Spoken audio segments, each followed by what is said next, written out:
Hi beautiful, welcome to my channel. In today's video we are going to be trying a lot of new makeup that just launched at Sephora. I have been placing a lot of orders and there's a couple of things in here that were sent to me. Let me tell you everything that we are going to talk about in today's video. First of all, I am dying to try the new Huda Beauty Concealer. This is the Faux Filter Luminous Matte Concealer, which luminous and matte, we'll see about that.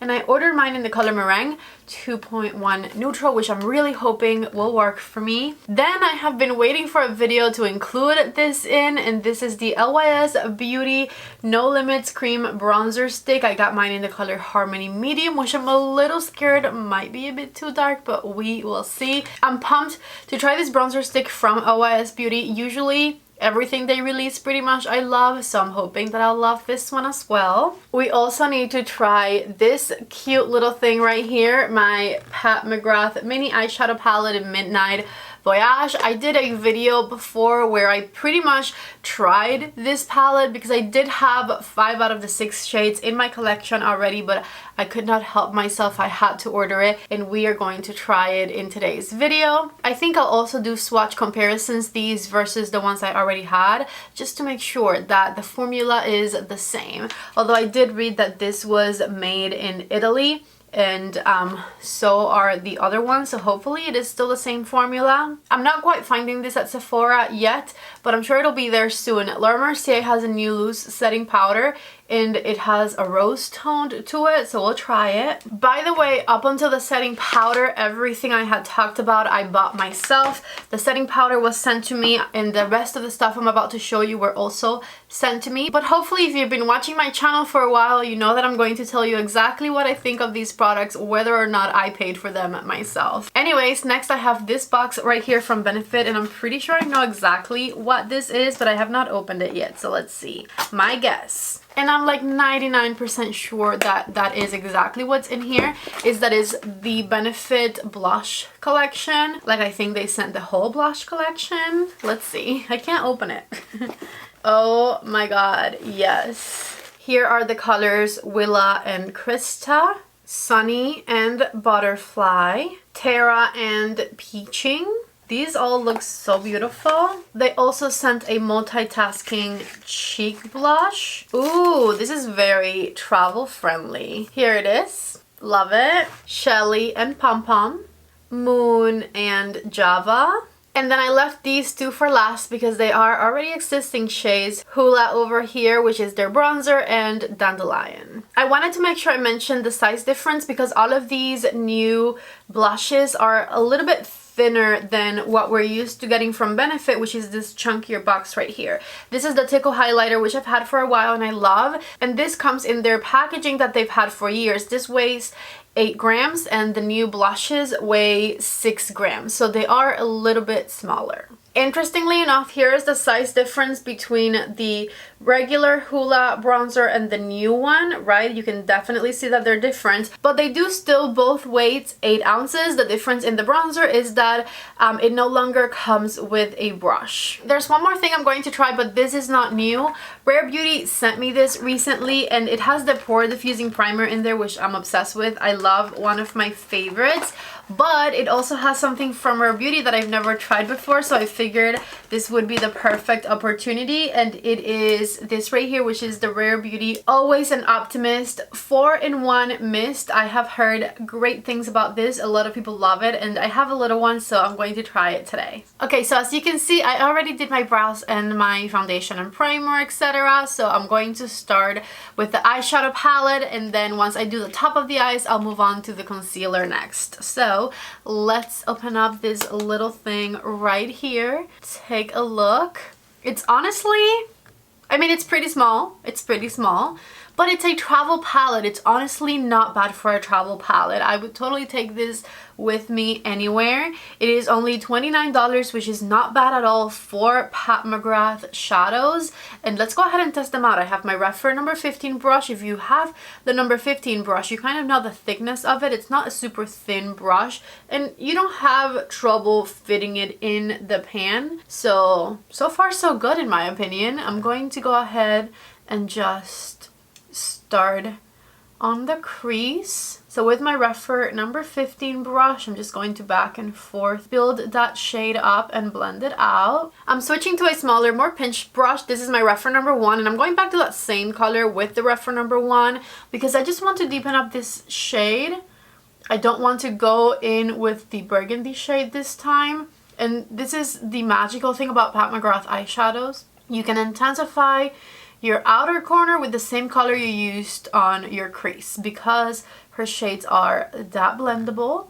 So that is exactly what I'm going to do. When I reviewed this palette without having it, I pretty much used every single shade I owned, which was 5 shades. And the one shade I didn't try was this peachy shade right here because this is the one that is exclusive to this palette, and so that is a shade that I'm going to use today since that is the only shade I could not use last time. By the way, if you don't know what video I'm referencing, I'm going to go ahead and link it on the eye right there. And I'm just putting that shade all over my eyelid.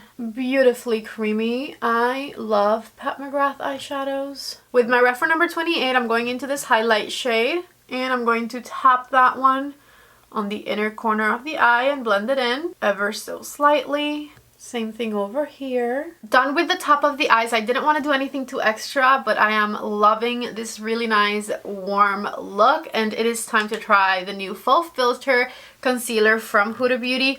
I actually really like the Faux Filter stick foundation, so I'm really hoping I'll like this as well, and hopefully the color I chose works well for me. Here's what the packaging looks like. It has a really nice and thick doe foot applicator, and I'm just going to go for it. Oh my god, this looks super light.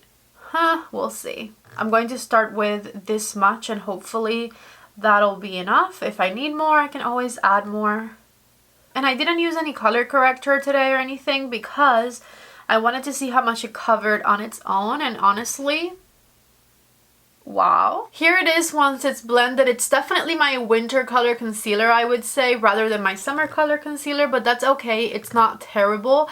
And it looks really nice underneath my eyes. I like that it's not too thick. It's not sticky, and it definitely covered all of my under eye circles. I put the light down for you so that you can really see it up close and personal with not too much light reflecting off of my face. I really like it so far. I have some errands to run when I'm done recording this video, so I'll definitely do a check-in throughout the day on the concealer specifically, and I'll tell you how it wears. I don't want to complicate things with the concealer specifically too much, so I'm not going to use a new powder or anything. I'm just going to use my Pat McGrath powder, which is my favorite, the one that I always use to set it, and that way I'm not trying too many new products on top of one another at once. So with my Wayne number 3 brush and my Pat McGrath powder, I'm just going to powder my under eye. And to finish up my eyeshadow underneath the eye, I'm just going to use the matte shade that I put on the outer corner and crease and blend it underneath. And I'm using a REPHR number 14 brush for this. I put a little fire in my waterline. This is the Glossier number 1 eyeliner pencil in Kiln, K-I-L-N. I finished up my eyes by applying some mascara, and it is time for the LYS bronzer stick. Again, I have mine in the shade medium. And take a look right here at the beautiful packaging. I'm obsessed. Alright, let's go for it. Ooh.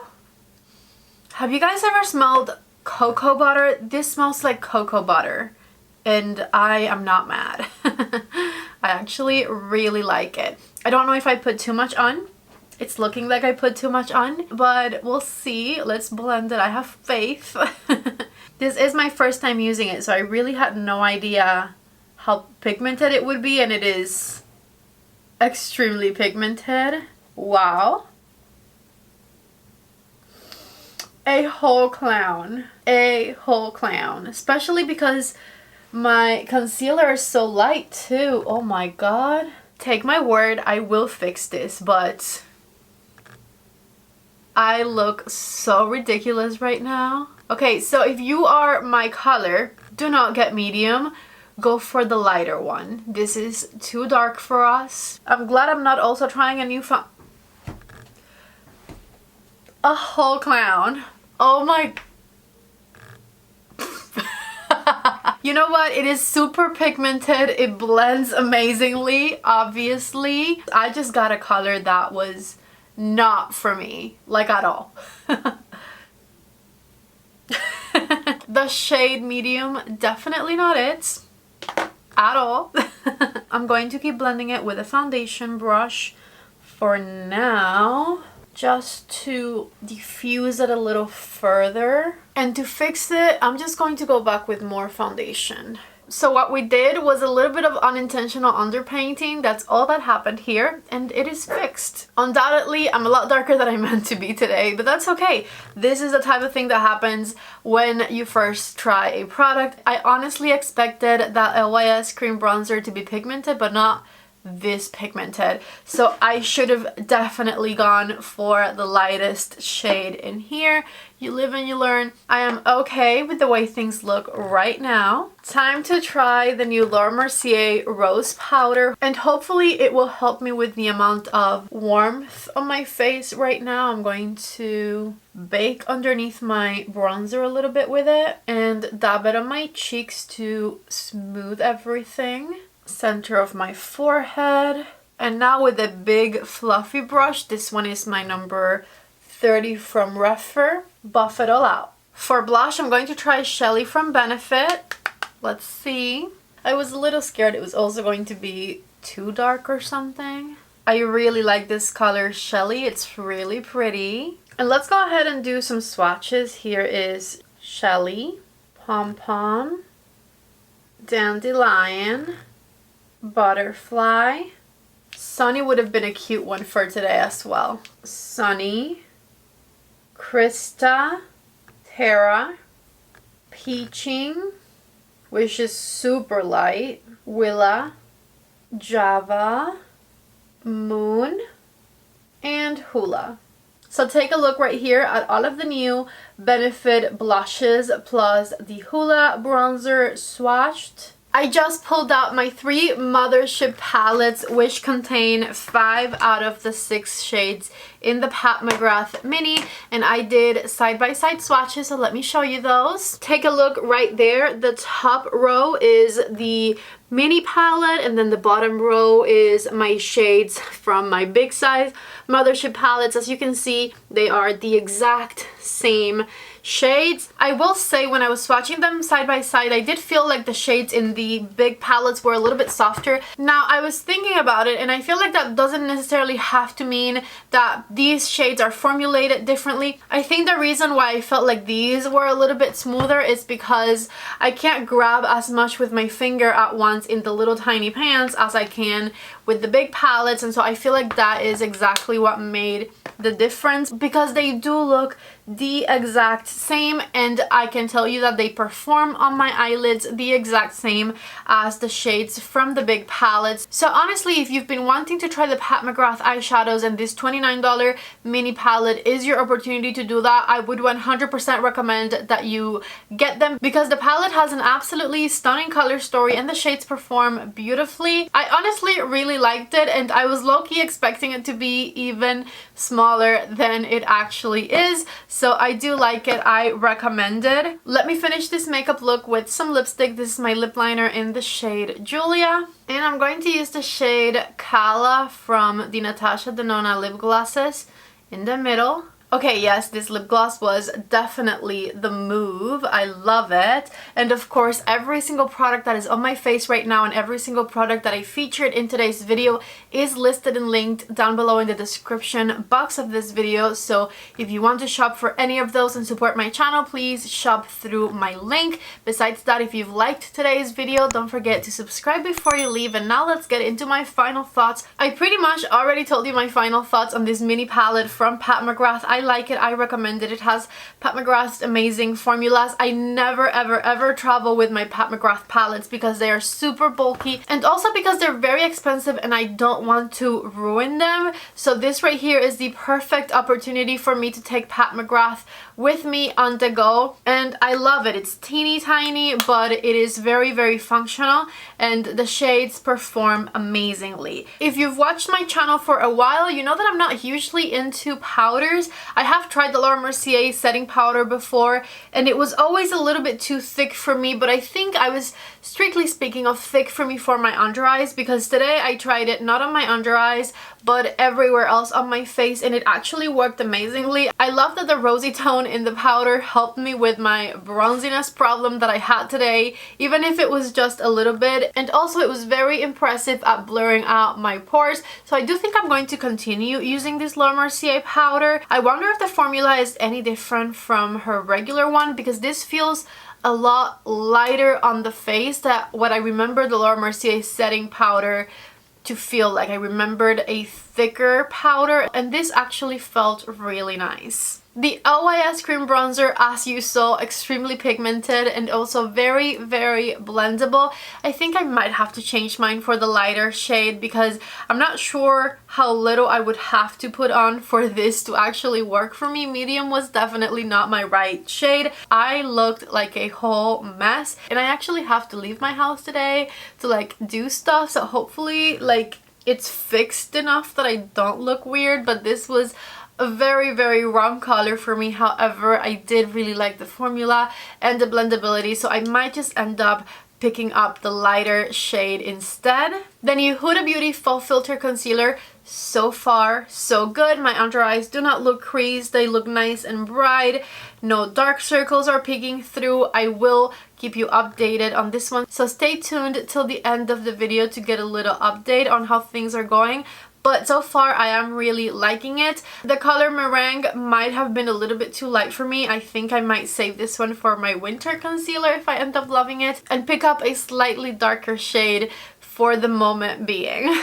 As far as the Benefit blushes are concerned, I did really like the one that I used today, which was the shade Shelly. It looks really nice and like a coral type of color. You guys saw the swatches. I feel like a lot of these blushes are right up my alley because the ones that are meant for lighter complexions like mine look really nice and subtle, which I absolutely love. And then they do have some shades, not a lot of shades, but some shades for darker complexions as well that were super pigmented and looked absolutely beautiful. So I honestly really like these new blushes from Benefit and I can't wait to continue trying the different shades. I believe that's all I have for you guys right now, so I'll see you later for a little update on the Huda Beauty Concealer. I'm back because I totally forgot I wanted to try this. This is the setting spray from Rare Beauty. It smells really good, and now that it's dry, it didn't really change the texture of anything I'm wearing. I'll see you guys later for real now. I'm back and it's actually the next day because yesterday I wore the concealer for I think a little too long. I didn't really do checkings. I got super busy throughout the day. I was outside a lot. I kind of sweated a lot and then I just came home and I just wanted to shower, honestly. Also, I felt like the Huda concealer looked really bad in some lights and then kind of good in others, so I was not sure what the verdict was yesterday, and so for that reason I decided to try it again today. I've been wearing it for around 4 hours today, not too much, but I can already tell you what I think about it based on a lot of hours of wear yesterday and a little bit of hours of wear today. And I'm not gonna lie, it is a good concealer. I really like the coverage. I do wish my shade was just a hair darker, but the coverage is amazing and I think it wears beautifully throughout the day. I have set it with powder both days and it creases a little bit, but it's not the creasing that bothers me because the creasing is truly barely visible.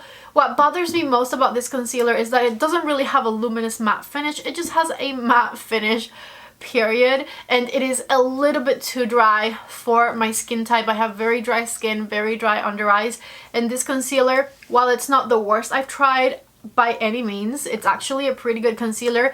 It's just a little bit too drying on me. I feel like if you have normal combination or oily skin, you'll probably love it, but if you have desert dry skin like me, it's just a little bit too matte looking underneath my eyes, and I usually prefer to go for concealers that are a little bit more creamy and a little bit more luminous. So I don't think it's a bad concealer, but it's just not my personal preference per se. So yes, I think that is all I have for today's video. Don't forget to give it a thumbs up, don't forget to subscribe, and I hope to see you back in the next video. Bye bye.